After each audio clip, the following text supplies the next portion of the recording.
Hello friends, today we are going to start a new presentation on an essay written by Louis Althusser, Ideological and Ideological State Apparatus.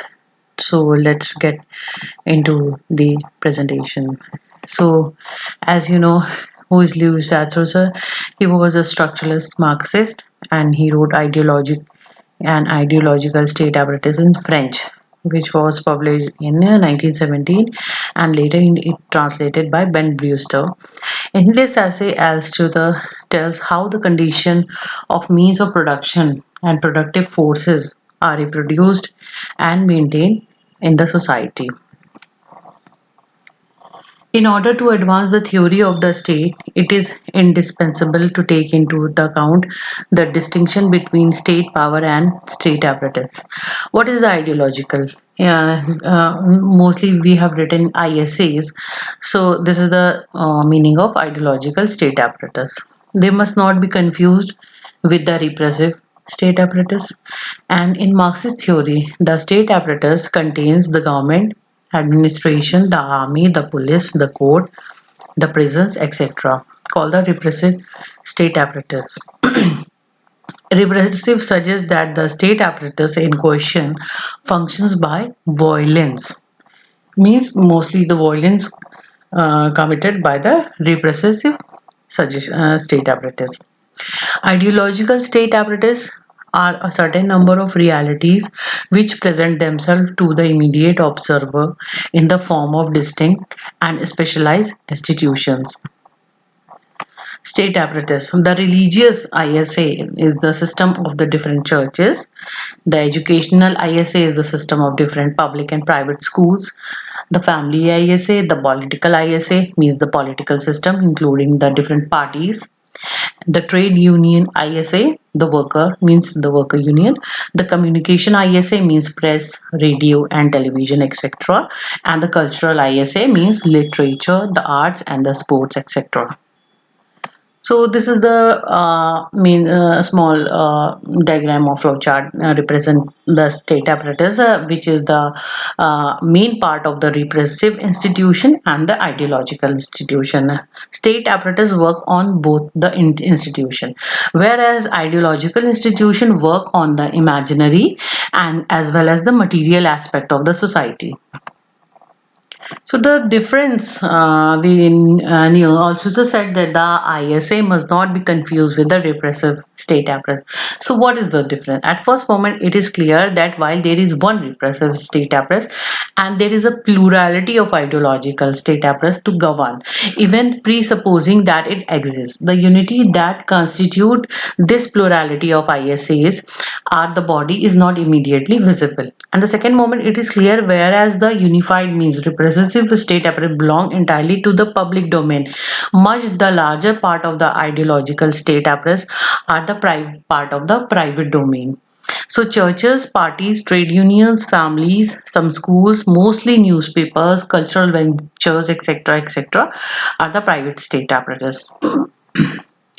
What distinguishes ISA from the repressive state apparatus is the following basic difference of the repressive state apparatus function by the violence, whereas ideological state it functions by the ideological, whereas materialistic or spiritual ideology, whatever they follow. So it can clarify matter by correcting this distinction. I shall rather say that every state apparatus, whether repressive or ideological, function both by violence and by ideology, but with one very important distinction which makes it imperative not to confuse the ideological state apparatuses with the repressive state apparatus.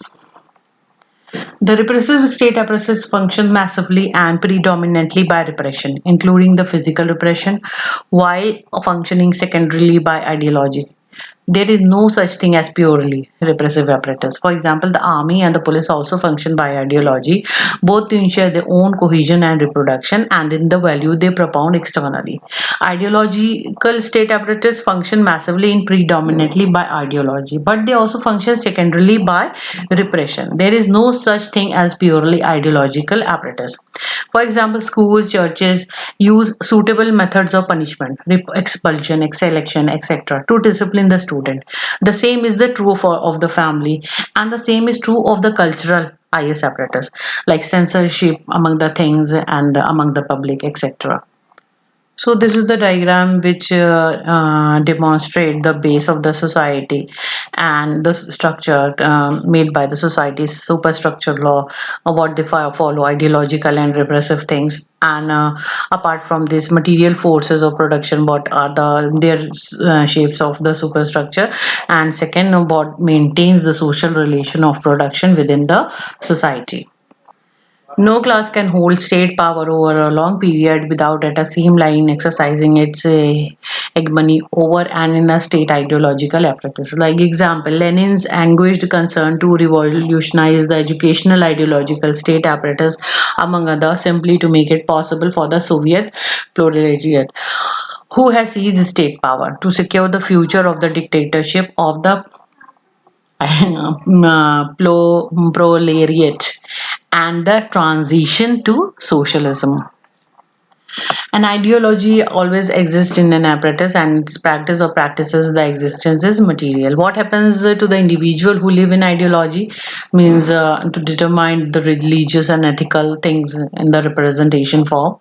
An individual believes in God or duty or justice, etc. And second, the ideological representation of ideology is itself forced to recognize that every subject endowed with the consciousness and believing in the ideas and consciousness inspired in him and freely accept must act according to his ideas, must therefore inscribe his own ideas as a free subject in the actions of his material practice.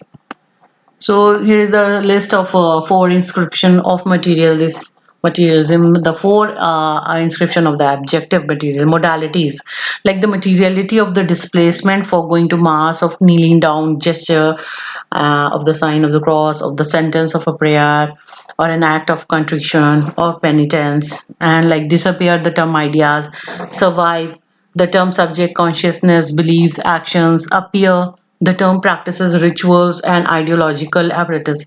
So there is no practice except by and in ideology, and there is no ideology except by the subjects and for subjects.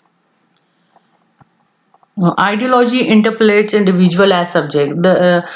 This is simply a matter of making the last Althusser last proposition, and there is no ideology except by the subject and for subject, meaning that there is no ideology except for concrete subject, and this destination for ideology is to made possible by the subject, meaning by the category of the subject and its functioning. There are two functioning of interpolation: recognition and misrecognition. The ideological state contraptions like family, religious institution, foundation, instructive framework, and media give us a character or identity. It is a reality that through this character we perceive one another for recognize each other. For instance, we may perceive our companions or friends in the road, we shake hand with them, and that demonstrate that we have remembered them. And in various territories, there are diverse customs to express the acknowledgement. So we come to the conclusion. Thus, ideology hails or interpolates individual as subjects, as ideology is eternal. Ideology has always already interpelled the individual as a subject, which amounts to making it clear that individuals are always already interpelled by ideology as subject, which are necessarily lead us to one last proposition, like individuals are always already subject. Hence, individuals are abstract with respect to the objects, subjects which they always already are. So I hope you like the presentation and what are the major key points which Louis Althusser has mentioned in the ideological state apparatus. I hope you like this video, and please give thumbs up and subscribe my channel for the further presentations of various writers. Thank you for watching.